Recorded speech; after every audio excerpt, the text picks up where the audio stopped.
Thanks, Lena. Next we're going to hear from Professor Zia Mian. So for those of you who weren't here at the very beginning, I'll give a little bit of background and then Professor Mian can fill in the rest. Professor Mian was one of the founding members of the Princeton Committee on Palestine in the early 2000s, and they ran a campaign very similar to the one that we're running now in 2002, and it's because of their work 13 years ago that we are now able to do the work that we're doing today.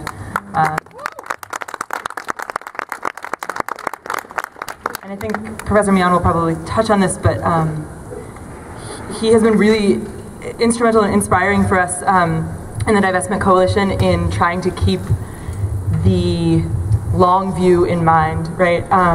Because we know that structural oppression doesn't disappear in an instant, and so it takes sometimes decades, and on this campus especially, it has taken decades in the past to create real change. And we saw that with the movement on this campus against apartheid South Africa, and we've seen it with other movements. And so we see this campaign and the work done by Professor Mian and other earlier members as part of one struggle, right? As part of one attempt to create lasting change. So, Professor Mian.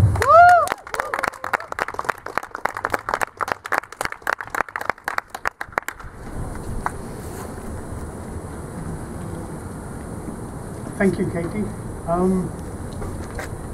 I've stood here many times. So let me make 3 observations. The first is that when we started the Princeton Committee on Palestine, it was October 2000. And you were how old? And there were 5 of us. And we would stand outside Firestone every single day for 3 months. And the goal was to get people to pay attention.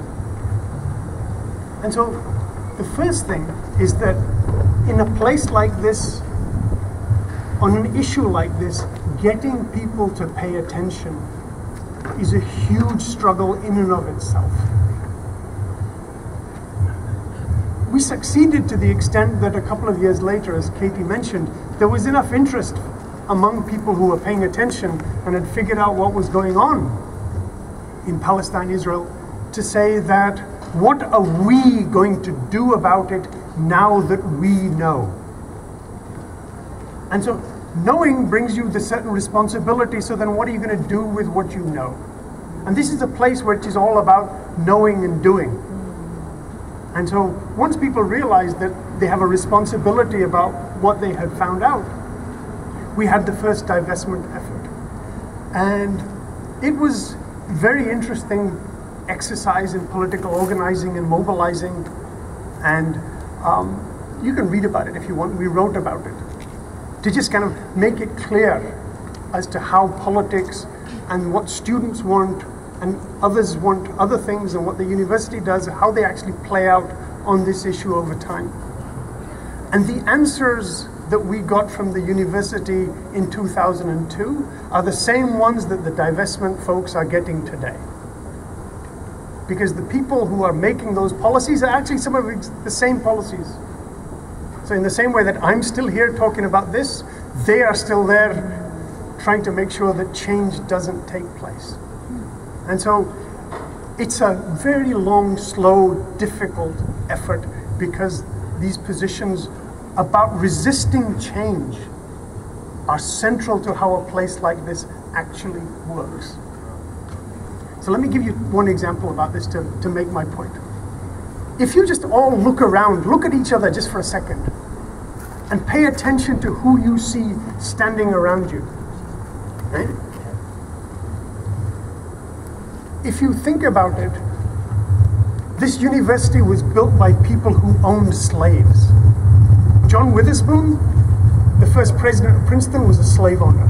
The first 5 presidents of Princeton owned slaves. The Princeton endowment is as old as this university, and it was built on slavery and slave plantation money. If you applied the same rules that we have now about what does it take to change the divestment policy of the university, you have to have a consensus. Can you imagine a consensus 150 years ago that we should not take money from slavery as part of the Princeton Divest Coalition? They would have said, no, no, we don't have a consensus. And you didn't have a consensus. All these rich white boys from the South, who are basically what Princeton was, they didn't want to give up their slaves and their slave plantations and all the rest of it. You would never have got consensus on giving up money from slavery as part of the endowment until it was legislated. So let me shoot forward 100 years. In the 1920s and the 1930s, there was a quota on Jewish students into Princeton. It was never written down, but everybody knew how it worked. There's actually documentary evidence of it now, that the deans who did admissions would basically decide exactly how many Jewish students to admit each year, because they didn't want this to be too Jewish. Okay? If you had said, no, no, we want to admit as many students as possible, depending on how good they are, they would have said, oh, there's no consensus about admitting too many Jewish students. You would never have got it if you had waited for consensus. The first African Americans to graduate from Princeton didn't graduate until after World War II. There was no law barring them from coming here, but there was a process in place that made sure that it wasn't going to happen. It didn't change by consensus. And look at how many women are here. We didn't admit women until 1970. And that didn't happen by consensus either. There were alumni who said, we will not give any more money to this university if you admit women. There was no consensus, but we did it anyway. Right? So waiting for this place to change by itself or listening to the argument about consensus is exactly their way of controlling the process.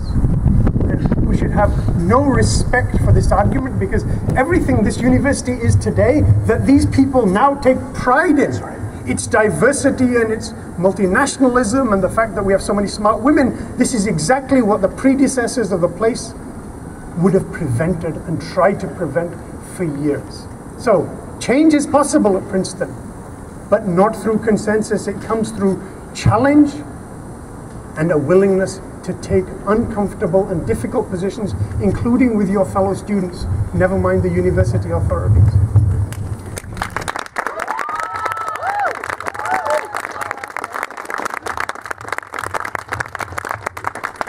So the last thing, I said I would make 3 things, so the last thing is this, that when we tried this in 2002, it was nowhere near as successful as you've already been. Nowhere near. We got 40 faculty to sign a petition calling for divestment. And we thought that was fantastic. There were 900 faculty at Princeton at the time. This time round, there are already more than 80. Okay? So we're creeping up to the 10%. And the fact that I'm still here, and you're still trying, and we're still trying, and the faculty has moved forward, is actually a very encouraging sign. It's a very encouraging sign, because it's not just the fact that the Israelis keep building settlements as time passes, which they do. The fact is that the Palestinians resist every day of their lives. And the fact that we keep trying is hugely important. Some of you may have seen the article that came in Haaretz the other day. So one of Israel's leading newspapers is writing about the Princeton divestment effort, right? With big pictures of Kyle. And Professor Max Weiss, who's standing right there. And the whole point is that they know that if a place like this has this debate and keeps having this debate, that conscience is at work. And eventually it will prevail. Thank you.